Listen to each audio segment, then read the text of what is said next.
Hey, in this episode, I want to talk to you about how to get onto bigger tours. And I got a really funny story I want to share, so do not miss this. This is going to be fun.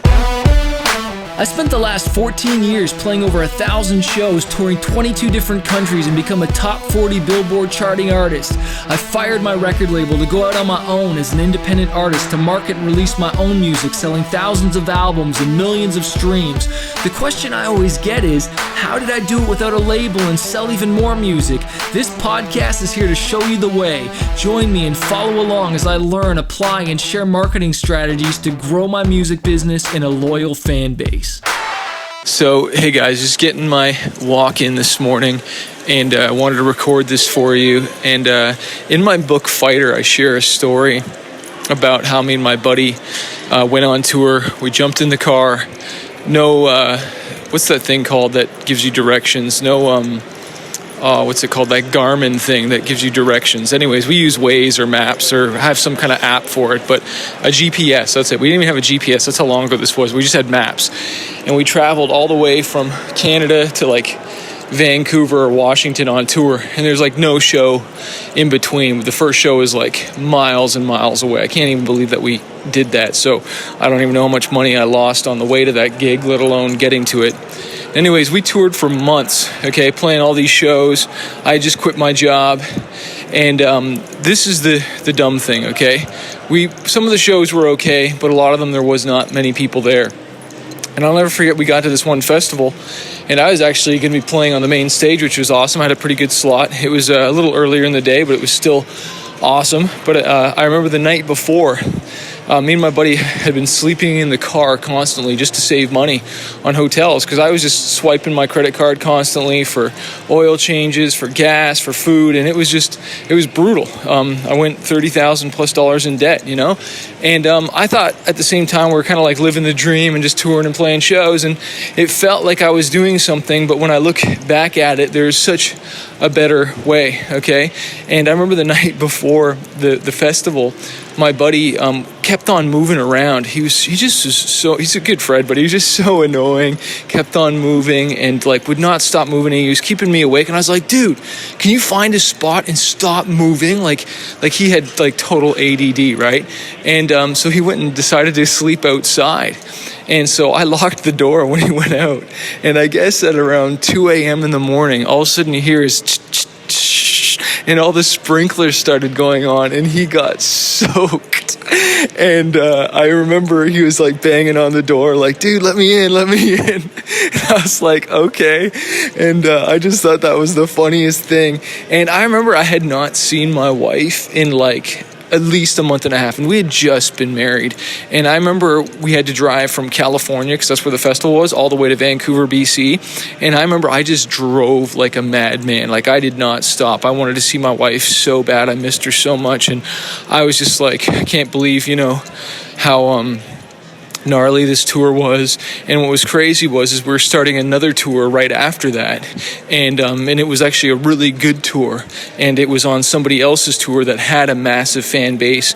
And I can't tell you how much more merch we sold, how many more fans we made just by being on a bigger tour, okay? Just by being on a bigger tour, as opposed to just hustling and grinding it and just playing all these small little bar shows, church shows, whatever shows, you know what I mean? Like, sometimes you think just because, you're playing and you're doing something, or you're shooting a music video, you think you're growing your career, and you just, because that's all you know. But then all of a sudden you get the taste of a real tour where you're playing for over 1,000 people a night, and you're moving merch like crazy and all this stuff, and you're like, oh, this is what it's really like, and it's all just from experience and just, just living and trying different things. And so how do you get onto bigger tours? Well, there's a lot of different ways.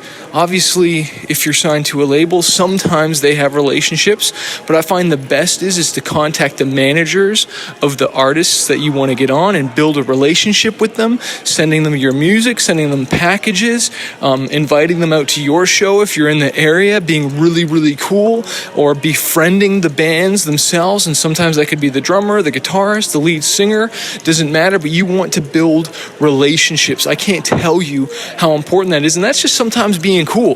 That might be the start of a relationship to open up to someone. That might even be buying their VIP ticket and then just handing them your demo. And just but being cool about it, not being weird, and just saying, hey, dude, if you guys ever need an opener, like, we work hard, and if you dig this, and obviously you better make sure your music is freaking ready. Your music better sound good. The packaging better be good, and it better look good. Like, you better wow them, okay, to get them to open that. Because I can't tell you how many, demos or whatever it is people have given me, and a lot of people don't even listen to CDs anymore. And if it's bad, what we used to do is we used to play it for a little bit in the car, and then if we didn't like it, we'd sign it to Roadside Records and we'd throw it out the window. I know that sounds terrible, but that's what we would do. But if it was awesome, we might give it a play or go check it out earlier. Or if it was really blew us away, or we keep seeing these guys and we see them hustling or playing shows, or what some guys do even is they pay for the band to come in. They risk all the money and they get in the contract to open up for the band, okay? And then they're the promoter for the event, and then so that they can open up, and they get permission to do that. Obviously, they get that written in the contract, but then you got to have all the risk on the show. You got to promote the show and make sure it sells out and it crushes it. But then you're opening up, and then again, hopefully, there's a relationship built there. And this is the thing, you can't always go in for the kill and expect, them to, bend over backwards for you when they don't even know you yet.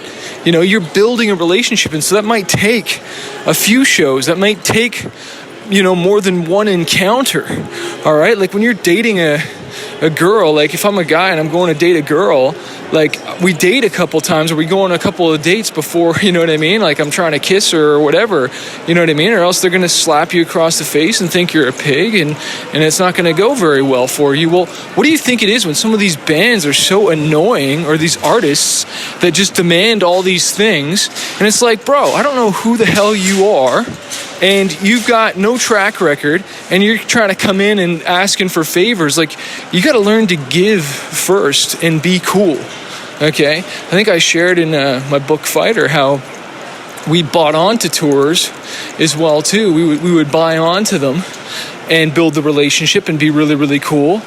And then the next tour, they would pay us.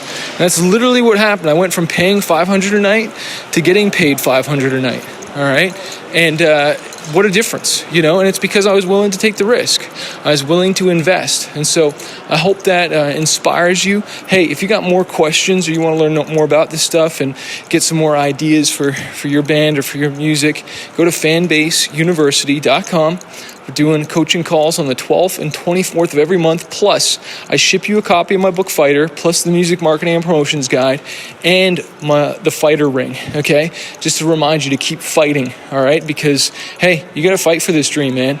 No one's going to fight for it for you as much as you. So you got to fight for it until you can hire the team to help you even more. So, hey, don't give up, and have an awesome day. So if you're a struggling artist and you're just trying to figure out this music industry, you want to go full-time with your music, you want to get noticed on social media, or learn how to launch an album, an EP, or just get your music more marketed out there, I want to encourage you to check out my coaching program called Fanbase University. Every single month, I jump on the phone 2 times with my students and I coach them and I teach them how to market their music, how to get noticed, how to handle booking agents, record labels, and just get their music out there.